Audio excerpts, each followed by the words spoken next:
evaluate the integral of secant to the fourth x tan x over secant to the fourth x plus 4 dx. So we apply use substitution.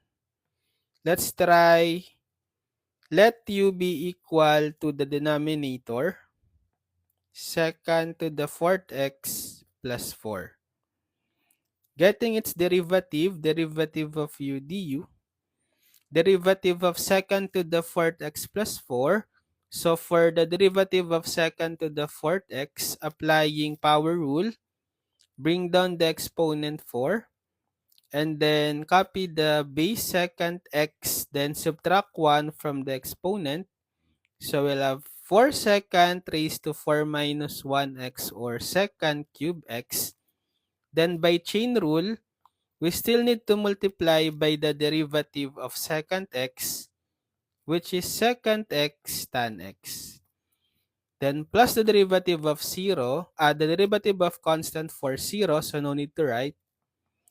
Then put dx.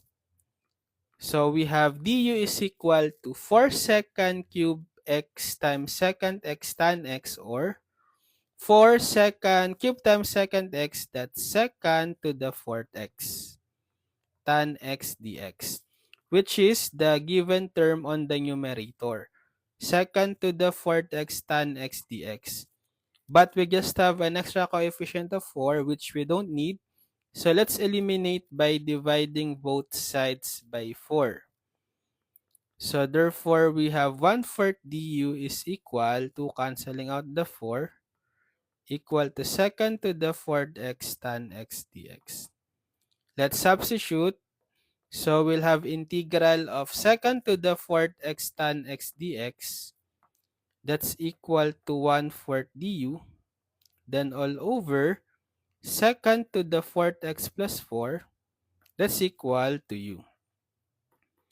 So we put the constant 1/4 in front. We'll have 1/4 integral of du over u.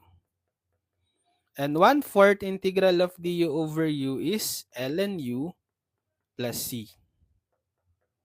So final step is to substitute back the u in terms of x, which is secant to the fourth x plus 4.